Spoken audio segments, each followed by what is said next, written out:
tugas analisis yang ini nggak sih apa penyebaran limbah plastik itu kelompok berarti kelompok kita yaudah langsung aja yuk.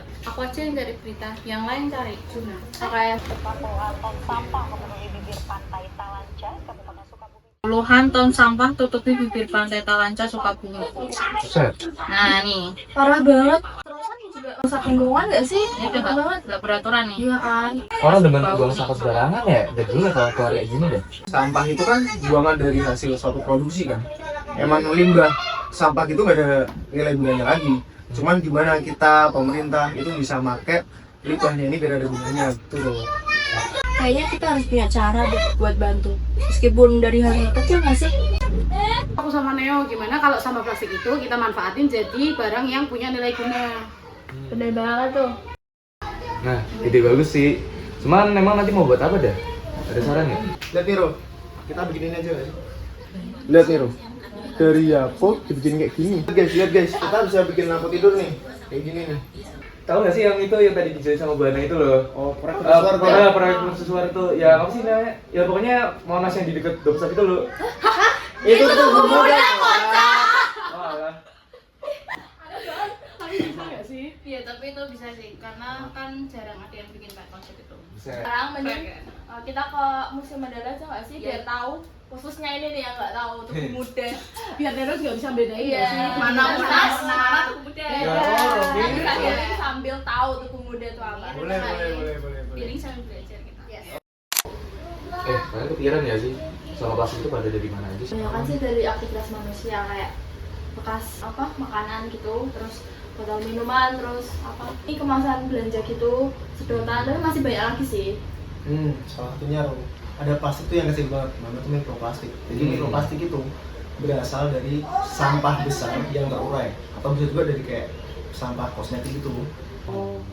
Tapi mikroplastik tuh bahaya banget, apalagi dia bisa masuk ke hewan yang ada di air, terus bisa masuk ke rantai makanan manusia. Tapi kalian pernah baca berita nggak yang sampah plastik dilepas bebaskan di TPA?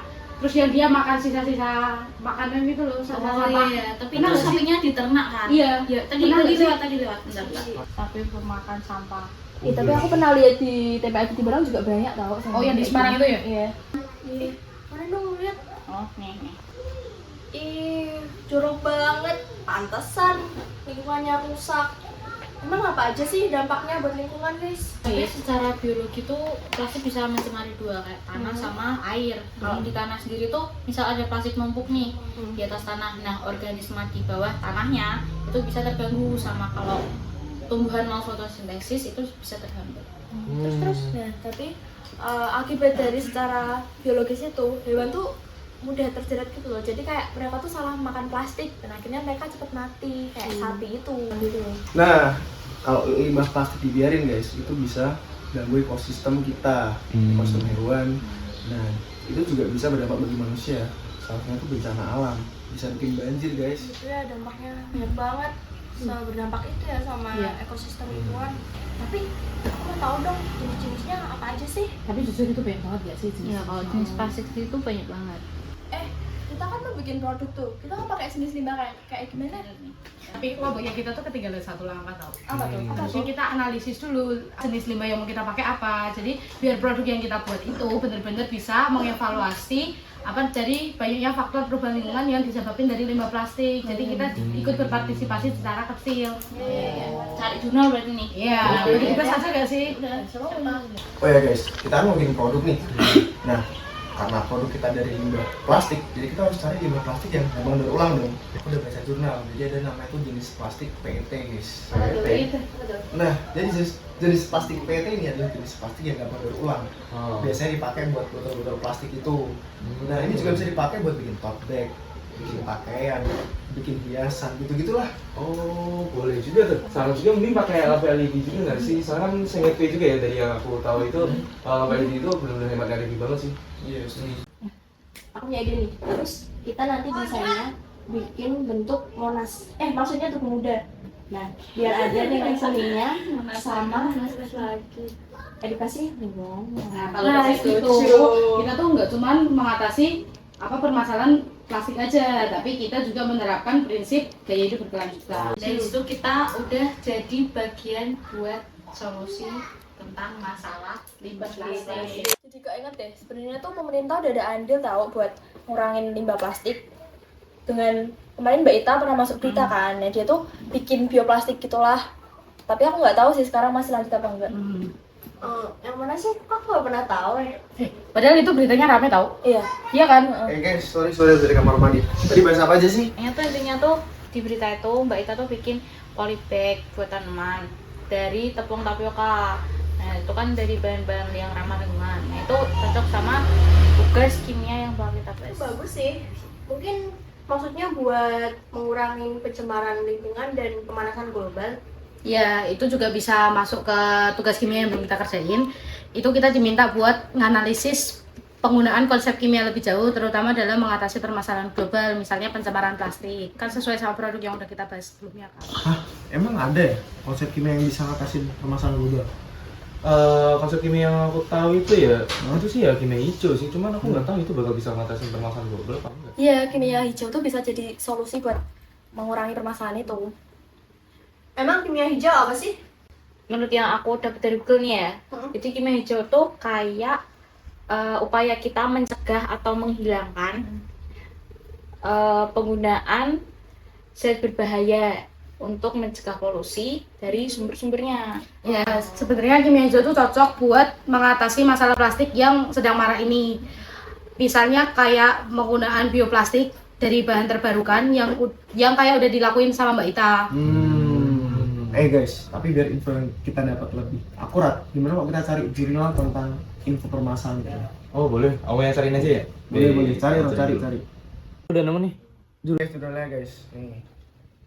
Ntar aku share di grup dulu ya. Dulu. Oke. Wah, jadi tuh ini isinya tuh prinsip-prinsip kimia hijau gak sih? Iya. Banyak banget ya sih? Ada 12 prinsip Iya di kan? sini. Sebenarnya prinsipnya tuh banyak banget. Jadi kalau kebanyakan kita terlalu luas, kelompoknya kita ngambil beberapa prinsip aja. Misalnya kayak mencegah limbah, mendesain zat kimiawi dan produk kimiawi yang aman, sama kita ngambil yang konsep mendesain sintesa kimia yang tidak terlalu berbahaya untuk lingkungan di masa yang akan datang. Mencegah limbah ya. Nah, kalau mencegah limbah itu berarti cara gimana kita nggak menghasilkan limbah yang lebih yang ngarah ke pemanasan global. Berarti produk yang kita buat itu udah ngarah ke kimia hijau ya guys, yang mencegah limbah. Soalnya kan sebisa mungkin kita nggak ngasilin limbah yang bisa ngarah ke pemanasan global. Iya.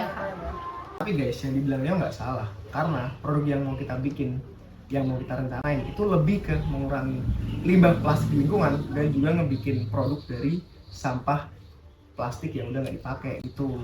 Yes, just. little while from now, if I'm not feeling any less sound, I promise myself to treat myself and visit a nearby town.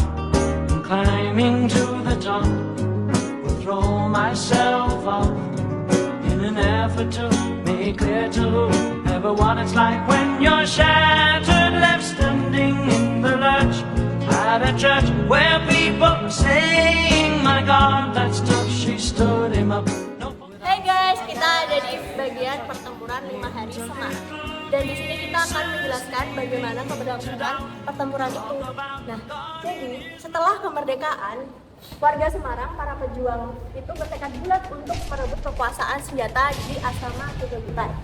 Dalam rangka penyerahan ini, di Jatingaleh itu diutus sama KNI, BKR, AMRI dengan Jepang. Karena kejadian pertemuan 5 hari Semarang ini kan 15 sampai 19 Oktober kan, yang dimana itu baru banget awal-awal kemerdekaan. Jepang ini diliputi rasa takut guys. Jadi makanya Jepang itu langsung dari asrama Hidobutai di Jatingaleh, mereka langsung menyerang Semarang. Karena Jepang tuh punya moto, lebih baik menyerang daripada diserang. Terus perlawanan pertama itu ditahan oleh Letnan Widiarjo di Kago. Karena itu, Letnan Widiarjo beserta 30 anak buahnya dulu. Sama Kamal tadi, aku mau nambahin kalau ternyata tuh Jepang terus bergerak sehingga terjadi pertempuran di beberapa titik di kota Semarang. Yang pertama ada di kantor pos Candi, Hotel Brusel yang sekarang jadi Mapolda keempat di Ponorogo, Purusara yang sekarang jadi Rumah Sakit Dr. Karyadi, yang keempat ada berkas-markas Kentetai di Museum Mandala Bakti yang sekarang, terus ada Gedung Lawang Sewu dan Gubernur.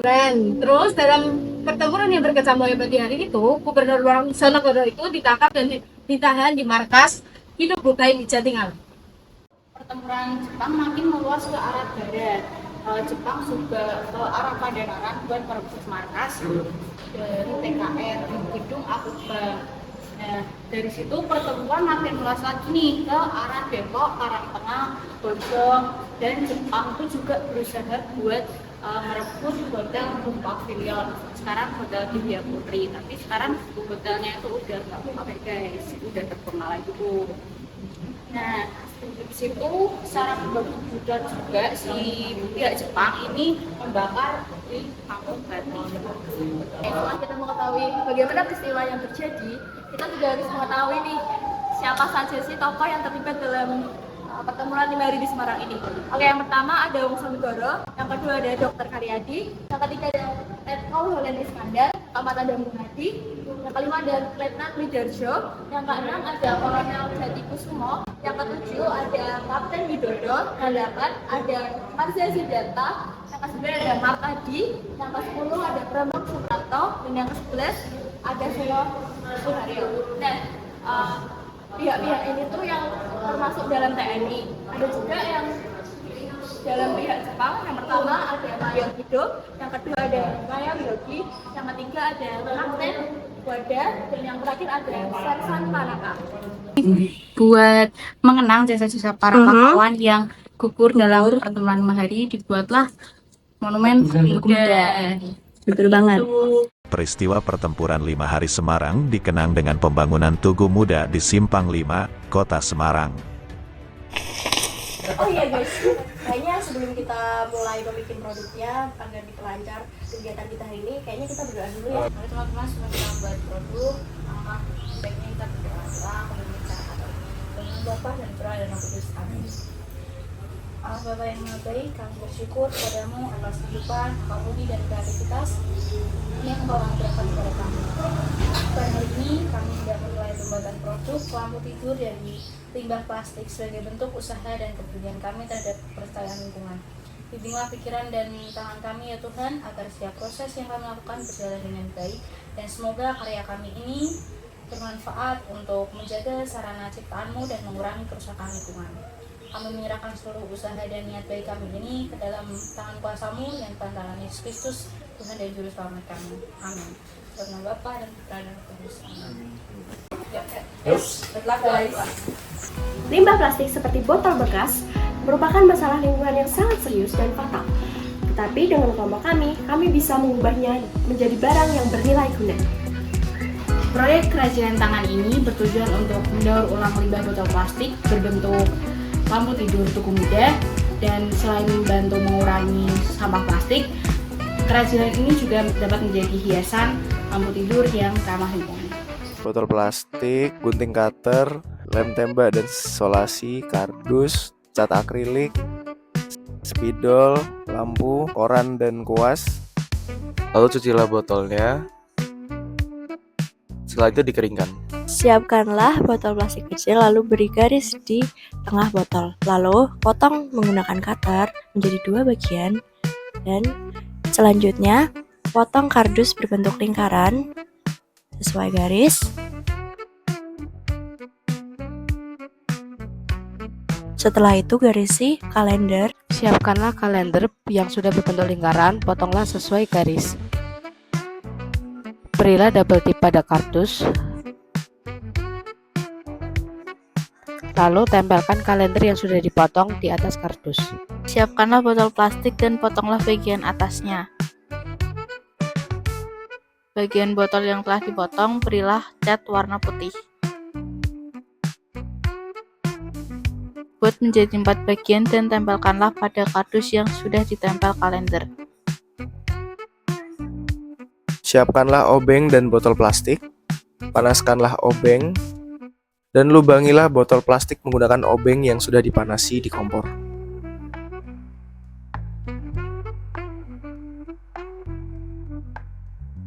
Setelah itu, catlah botol plastik yang sudah dilubangi.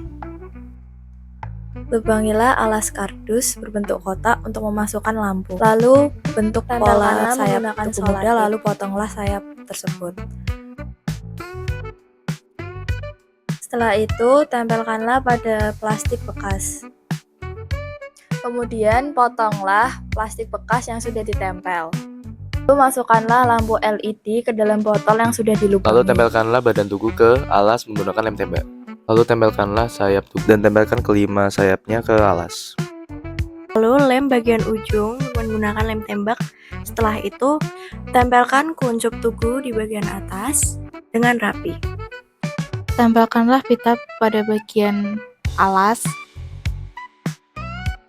dan berilah beberapa hiasan dengan menggunakan lem tembak. Udah akan aku bicara Islam yang manusia boleh. Bismillahirrahmanirrahim. Ya Allah, Tuhan yang Maha Pengasih lagi Maha Penyayang, kami mengucap rasa syukur atas rahmat dan pertolongan-Mu sehingga kami dapat menyelesaikan tugas pembuatan protokol PBB ini dengan baik. Terimalah setiap usaha, kerjasama, dan niat baik kami sebagai amal yang bernilai ibadah. Akhir kata, kami memohon agar Engkau senantiasa membimbing kami dan menuntut ilmu dan berkarya. Rabbana taqabbal minna innaka antas samiul alim.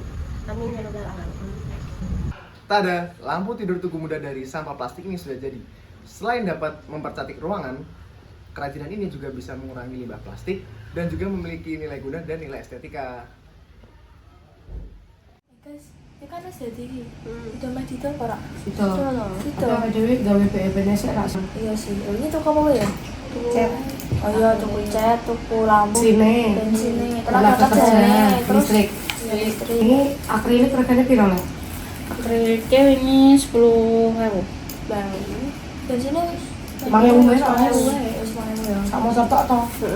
Tenaga kerjane Rong atas ya.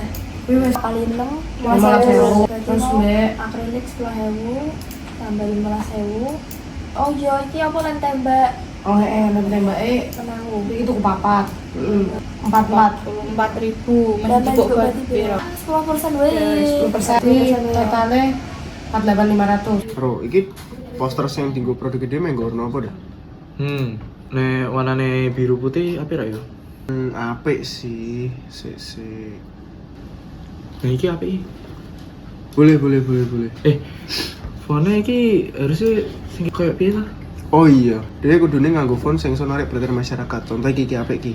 Glamour display iki boleh iki. Oke, pokoknya milih warnane iki sing cerah sih. Nih, Setuju. Soalnya misal Dewi milih sing warnanya cerah, masyarakat iki dari ngerti produk Dewi ngono lho. Wis lah gue ya, guys mantep iki. Kurang satu sentuhan. Nah,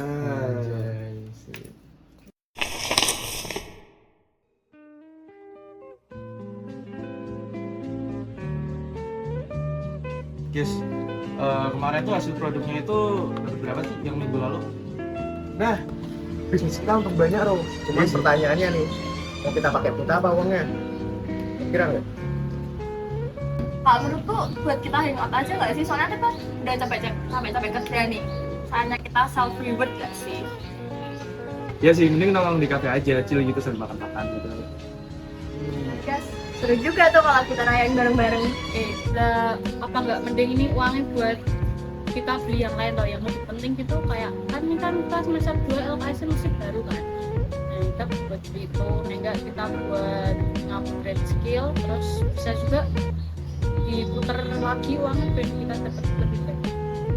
Setuju sih, kalau dihabisin buat tinggal semua agak kurang, apalagi kan ini juga profit pertamanya kita. Tapi kalau misalnya uangnya nggak dipakai, ngapain kita capek-capek cari uang? Bener, sekali-sekali ngerayain nggak apa-apa kan. Lagian kita juga jarang jalan bareng-bareng. Ya bukannya aku nggak mau seneng-seneng ya, tapi kan kita juga perlu mikirin opportunity cost. Opportunity cost apaan lagi tuh? Gampangnya gini deh, misal ketika kita pengen satu hal, kan kita otomatis ngorbanin hal lain. Nah sama aja kayak ketika kita mau hangout, kita tuh udah mengorbankan peluang kita ke depannya. Kalau misal kita pakai duit itu buat ngembangin usaha kita biar kita dapat uang lebih banyak. Nah itu kalau uangnya kita invest lagi, kita bakalan lebih banyak dapat uang sama bisnisnya kita juga bakal lebih berkembang. Ya jadi intinya ya gini ya guys, kalau misalnya kita ya senang-senang sekarang, kita ngorbanin ya proses kita yang nantinya. Tapi kalau misalnya kita yang ngorbanin waktu senang-senang kita sekarang, ya lebih ke depannya itu lebih bagus sih nanti buat ya profit kita nanti sih. I see. Ya tuh dua-duanya ada plus minus, tinggal kita pilih yang mana aja sih. Iya ya paham, tapi emang kalau buat hangout semua sih emang nggak bijak ya. Nah guys, aku ada ide. Gimana kalau kita bagi aja? Jadi kita bagi buat hangout sama buat kembangin bisnis, gimana? Nah itu masuk akal sih yang diomongin sama Samuel. Aku setuju sih, ya menurut gue ya balance itu penting. Kan? Itu bener sih, kita bisa nikmatin momen sekarang, tapi kedepannya kita juga masih punya pikir lain. Setuju. Oke, jadi keputusan final ya guys. Jadi sedikit buat hangout, selebihnya kita buat bisnis kita, oke? Oke. Mantap sih, yuk gajalan, gas yuk.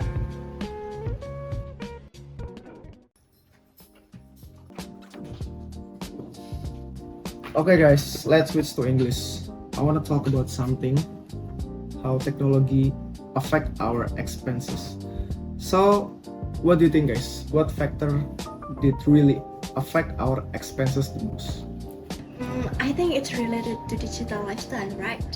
In Yes, my it opinion, is. digital lifestyle is the most reason people spend more money today, and because it feels easier and faster.